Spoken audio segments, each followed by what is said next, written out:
Okay, so you wanna own a vending machine empire. Here's a number that should stop you for a second. A single vending machine, the kind you walk past every day without noticing, can pull in anywhere from $20 to $40 a day in pure profit once it's running well. That sounds small. It is small, but multiply that by 50 machines, then 100, then 300, and you start to understand why some of the quietest fortunes in retail were built one snack rack at a time. No employees clocking in every morning. No storefront rent eating your margins, just boxes that sell things while you sleep. So is it actually that easy? Let's find out. Most people look at a vending machine and think of it as a box that sells chips. That's the naive version. Buy a machine, fill it with soda and candy, park it somewhere with foot traffic, and watch the coins roll in. Here's the problem with that picture. A vending machine doesn't make money by selling snacks. It makes money by renting a location's attention for a few seconds at a time. And that rent is the single most expensive, most negotiated, most misunderstood line item in the entire business. The machine is almost incidental. What you're really buying when you buy a vending route is a portfolio of tiny real estate deals, and most people who fail at this business fail because they never realized that's the game they were playing. That's the reframe worth sitting with for a second. A vending machine business isn't a snack business, it's a landlord business that happens to sell snacks.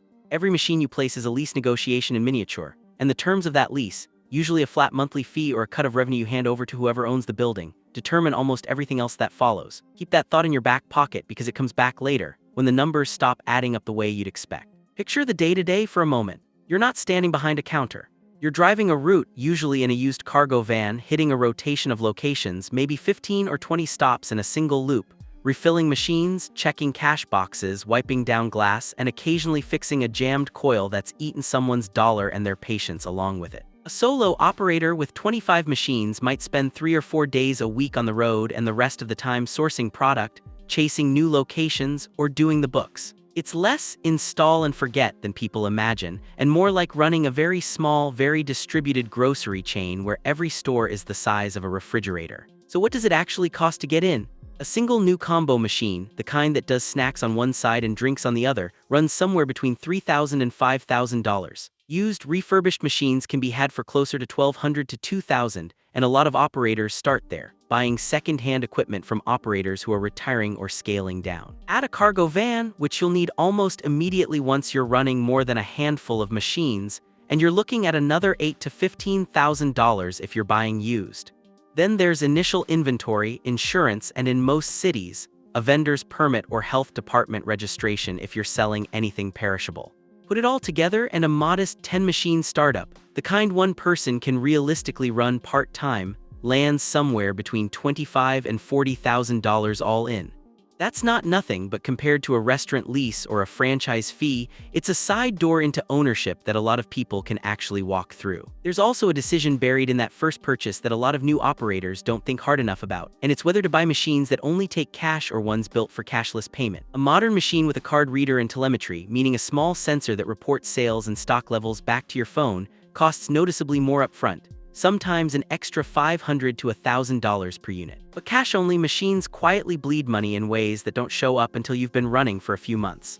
Cash sales in vending have been falling for years, and a machine that only takes coins and bills in a location full of people who default to tapping a card can lose a meaningful share of sales simply because someone doesn't have exact change and doesn't bother digging for it. Telemetry also solves a problem that sounds small but isn't. Knowing which machines are actually running low before you drive out there to check, instead of restocking on a fixed schedule and either wasting a trip on a machine that's still half full or losing days of sales on one that emptied out early. Now here's where the location math gets interesting and where the landlord idea really earns its keep. Picture 2 identical machines, same brand, same products, same price points. One sits in the break room of a 100-person warehouse. The other sits in the lobby of a 12-unit apartment building. The warehouse machine might move 80 items a day. The apartment machine might move 6. Same machine, same investment, wildly different outcome, and the only variable that matters is the size and captivity of the audience walking past it. This is why the real skill in this business isn't restocking, it's scouting. The best operators spend more time studying foot traffic patterns than they spend studying vending machines themselves. There's a third machine worth picturing too. One sitting in the break room of a 24-hour manufacturing plant that runs 3 shifts. That machine doesn't just get more traffic than the apartment building, it gets traffic at hours when nothing else is open. at 2 in the morning when a worker on the night shift has nowhere else to buy a coffee or a candy bar. Operators who understand this chase shift work locations specifically, because a captive audience with no alternative is worth more than a much larger audience that has a corner store across the street. And that traffic has a price tag attached to it.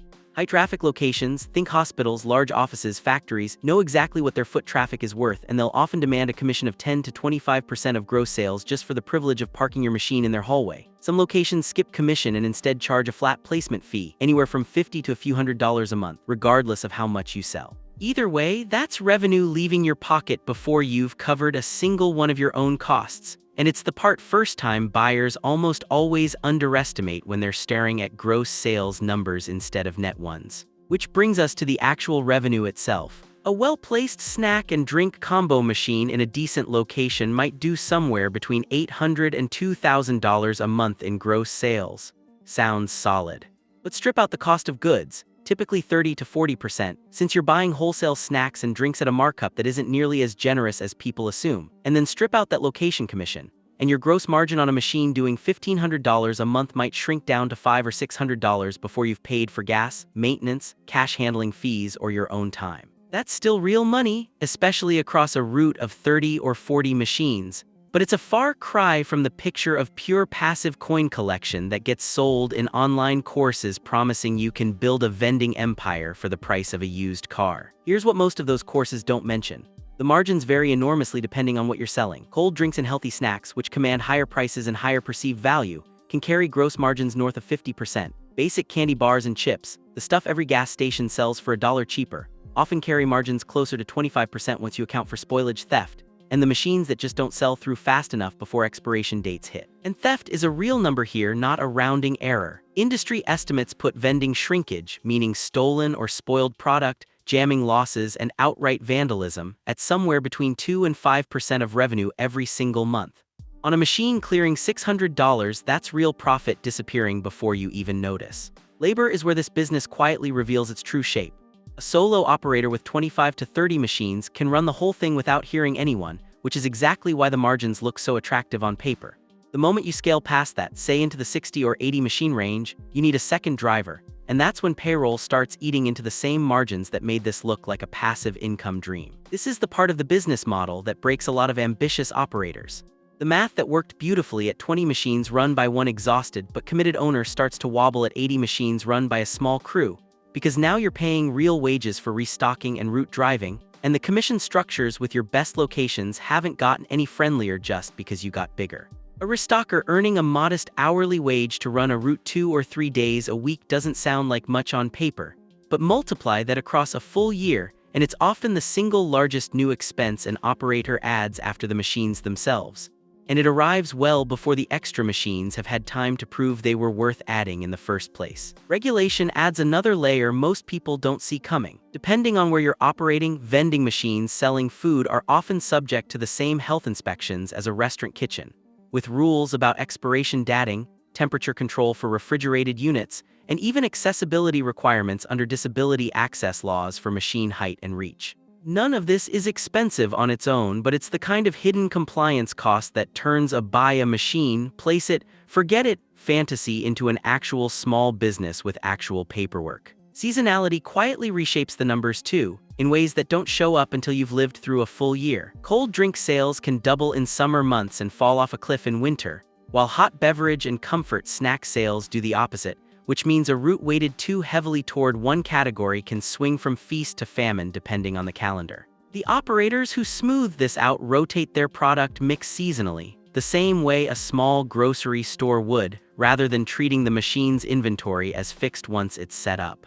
Then there's competition, and it's fiercer than the empty hallway image suggests. In dense urban and suburban markets, vending routes are often locked up by operators who've held the same relationships with office parks and factories for a decade or more. And breaking into a good location frequently means underbidding an incumbent on commission, which immediately compresses your own margin before you've sold a single bag of chips. Meanwhile, the rise of micro-markets, those open-shelf mini convenience stores with self-checkout kiosks that have replaced vending machines in a lot of modern offices, has quietly eaten into the traditional vending market's best locations, the exact large office accounts that used to be the crown jewels of any route. Which brings us to a real example worth sitting with. A company called Farmer's Fridge built its entire model around vending, but reimagined for fresh food, placing refrigerated kiosks stocked with salads and grain bowls in airports, hospitals, and office buildings across the country. It raised well over $100 million in funding, expanded into hundreds of locations, and for a while looked like proof that vending could be modernized into a genuinely premium business with far higher price points than a bag of pretzels.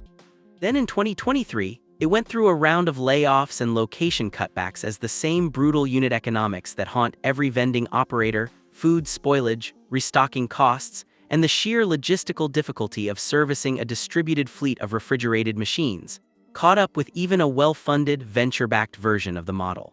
If a company with $100 million and a sophisticated supply chain still had to fight the margin math this hard, it tells you something about how unforgiving this business really is underneath the surface simplicity. The lesson isn't that fresh food vending can't work. Plenty of Farmer's Fridge locations were and remain genuinely profitable. The lesson is that scale doesn't automatically fix the fundamental problem every vending operator faces, which is that each individual machine still has to earn its keep on its own, in its own location, against its own set of costs, and no amount of outside funding changes that arithmetic for any single box in the field. So let's talk about what actually goes wrong for the operators who don't have venture funding behind them. The most common failure point isn't theft, and it isn't even competition. It's overexpansion into bad locations. An operator who's had success with 15 well-chosen machines often gets ambitious and starts placing machines anywhere that will say yes: low-traffic lobbies, half-empty break rooms, locations that looked fine on a walkthrough but never generate enough volume to justify the restocking trip. Every low-performing machine still costs you gas, time, and cash handling fees to service. And a route bloated with mediocre locations can actually make less total profit than a tighter route with half as many machines. The other major failure point is cash flow mismanagement, since vending is a business paid mostly in small increments, which makes it deceptively easy to underestimate how much capital you need sitting in reserve for machine repairs, which run anywhere from $80 for a simple coin mechanism fixed to several hundred for a compressor replacement on a refrigerated unit. A machine that breaks down and sits empty for 2 weeks while you wait on a part isn't just losing you that machine's revenue, it's actively damaging the relationship with whoever owns that location. And a location that loses faith in your reliability is a location that starts taking calls from your competitors. Route inefficiency compounds all of this quietly. An operator who lays out their stops geographically instead of by how well each location performs ends up burning hours and gas driving to machines that barely justify the trip. And over a year, that wasted time is often the difference between a business that feels sustainable and one that feels like a treadmill. So here's how this actually plays out in 2 versions. In the optimistic scenario, you start with 15 machines in genuinely strong locations, factories, large offices, transit hubs, keep your product mix weighted toward higher margin drinks and healthier snacks, and reinvest your first year of profit into 10 more machines instead of pulling money out. You install telemetry early, which means you're never guessing which machines need attention, and your route stays tight because you drop the 2 weakest locations in year 1 instead of dragging them along out of habit. By year 2, you're running 25 machines, still solo, clearing somewhere around $60,000 to $80,000 a year after all expenses, which is a genuinely strong outcome for a business you can run around another job or scale further from there.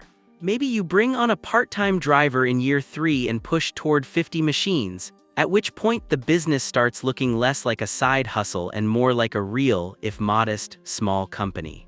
In the realistic scenario, you start with the same 15 machines, but 2 or 3 locations underperform, one gets vandalized twice in its first year. Commission renegotiations with your best location trim another few percentage points off your margin, and a compressor failure on your one refrigerated unit costs you $400 you hadn't budgeted for. You keep the underperforming machines a year longer than you should because pulling a machine feels like admitting a mistake. And after accounting for your own time on the road, you clear closer to $25,000 to $35,000 a year. Still profitable, still meaningfully better than minimum wage, but nowhere near the passive fortune the get-rich-quick videos promise. There's one more path into this business worth mentioning because it changes the math entirely, and that's buying an existing route instead of building one from scratch. Established routes, complete with machines already installed and location agreements already in place, typically sell for somewhere around 2 to 3 times their annual net profit. A route generating $30,000 a year in profit might sell for $60,000 to $90,000, which sounds steep until you compare it to the alternative, which is spending a year or two cold calling businesses, getting rejected far more often than accepted, and slowly building up locations one at a time while your machines sit half-utilized in the meantime. Buying a route skips that entire painful runway, but it comes with its own risk because you're trusting the seller's numbers, and a route padded with a few soon-to-expire location agreements can look far healthier on paper than it actually is once those contracts lapse and the new owner has to renegotiate from scratch. What the vending machine business really tells you is something bigger about small-scale ownership in general. The businesses that look the most passive from the outside are often the ones hiding the most active management underneath, and the ones that succeed do it not through some secret machine or hidden hack, but through relentless, boring discipline about which few square feet of the world are actually worth paying rent on. So you want to buy a vending machine empire, huh? Turns out you're not really buying machines at all. You're buying 100 tiny leases, one snack at a time, and betting you can pick the right doorways better than everyone else trying to do the exact same thing.